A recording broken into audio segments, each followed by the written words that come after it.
Greetings everyone, my name is Harold Khan with metric number A196787. Today I would like to talk about the book The Great Gatsby, written by F. Scott Fitzgerald, which is a tale of love, ambition, and the elusive American dream.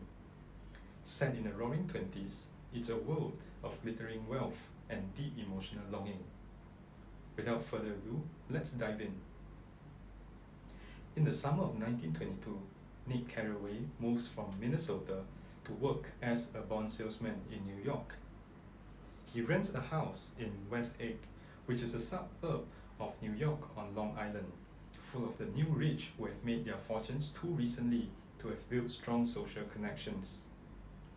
Nick graduated from Yale and has connections in East Egg, which is a town where the people with social connections and where the old money lives.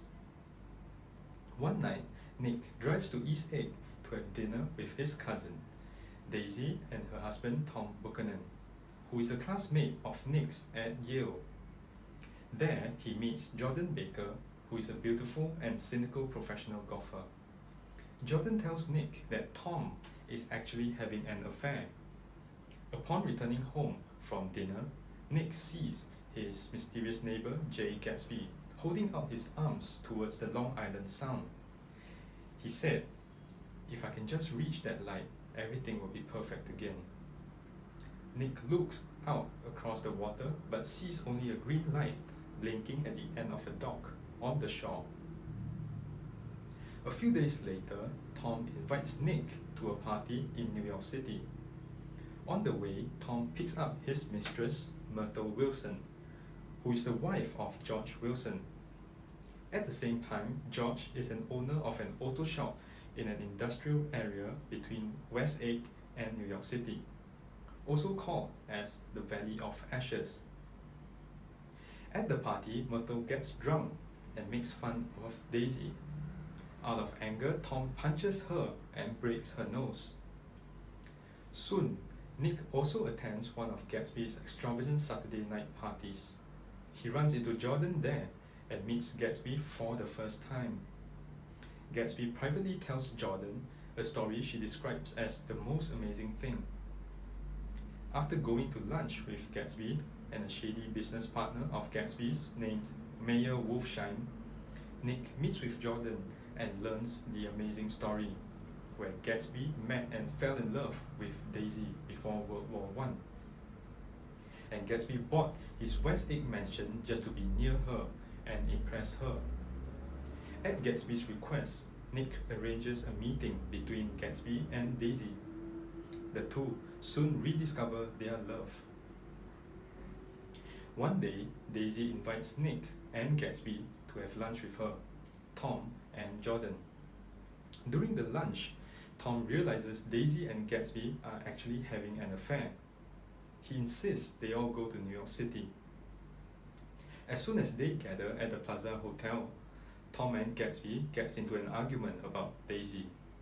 Gatsby tells Tom that Daisy never loved Tom and has only ever loved him. "Daisy only married you because I was poor.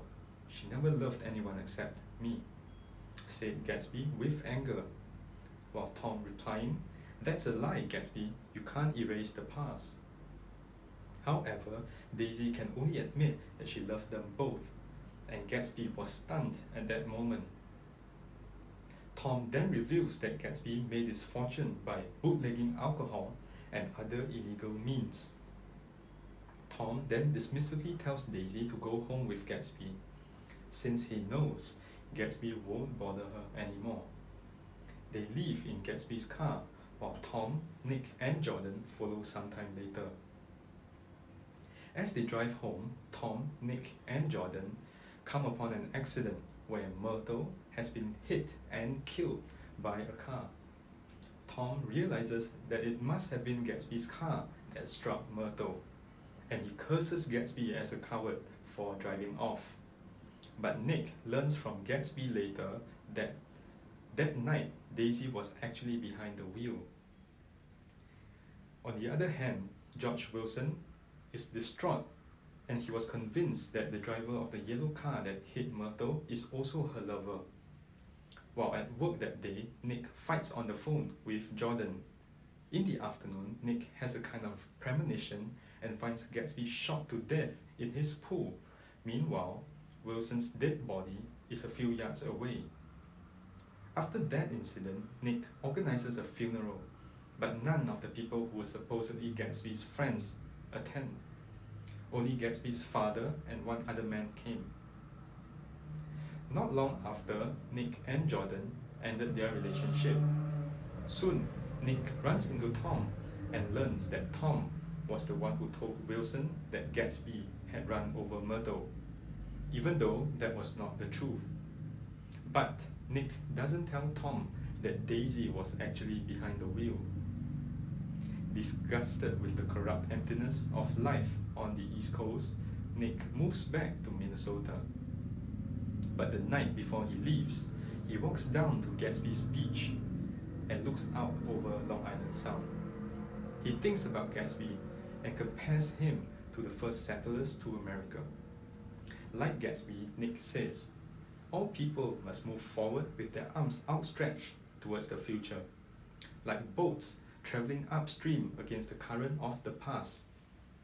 Gatsby believed in the green light, the orgastic future that year by year recedes before us. He was a dreamer to the end. In conclusion, The Great Gatsby is a story of dream, loss, and love, which is a cautionary tale about the cost of living in the past and the hollow promises of wealth.